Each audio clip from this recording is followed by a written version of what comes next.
Assalamualaikum warahmatullahi wabarakatuh. Dear Mrs. Pramesi as a lecturer and all colleagues, my name is Firdaus Raffi Andra. Before beginning my speech, I would like to thank all the listeners of this speech for giving me that opportunity to speak. On this grateful occasion, I would like to talk about adaptation in preserving Indonesian national culture.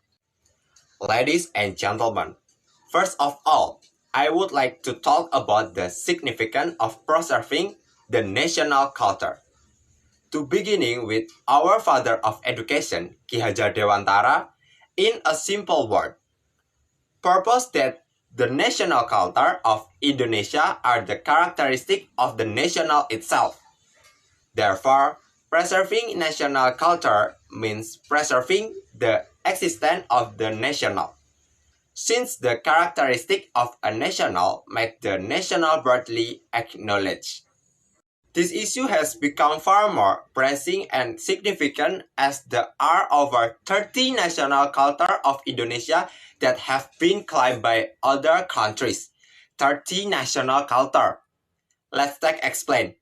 Batik, Kuda Lumping, Gamelan, and any more were claimed by Malaysia. Kopi Gayo and Bengawan Solo Song were claimed by Netherlands. But on the other hand, modernity has been assumed as the best culture across the globe. Modernity is part of our life.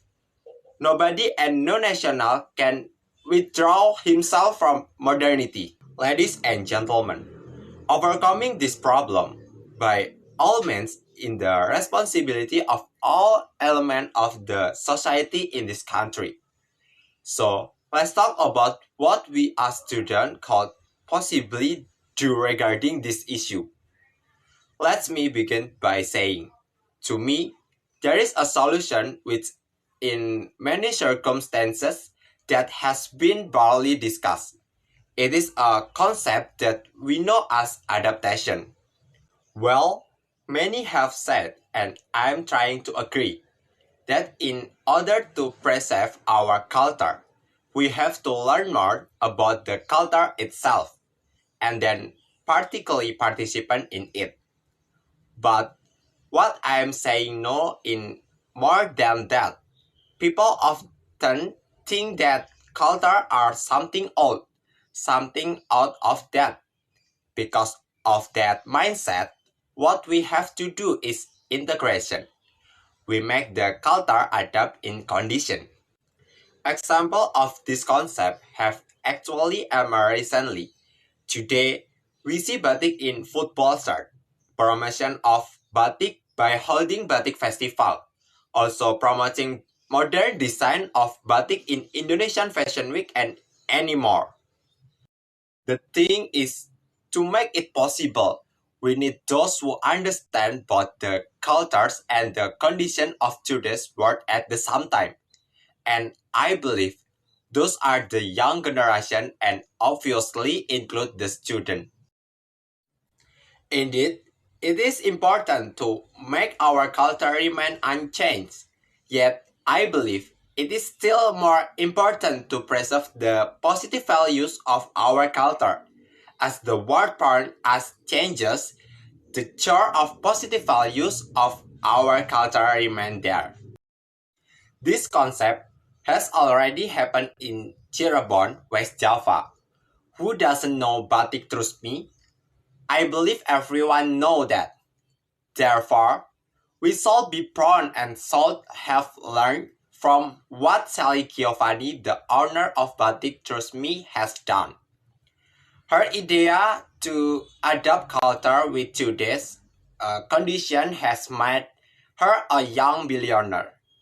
She proved that batik, an example of a culture, is not something old anymore, or something bad to wear. What she did was actually simple. She learned about the demand of the present world and tried to suit with the culture of Indonesia, especially batik. Then, in order to be different from others, she tried to make something far beyond of that people generation thinks. As an example, she made an awesome gown with batik design and motif which make it extraordinary and suitable for any woman from various ages to wear. In the end, she used her creativities and link to promote and endorse her creatives, which finally brought her to the highest level of success. Brother and sister, nothing will be changed until someone changes something. As Mahatma Gandhi said, be the change you wish to see in the world.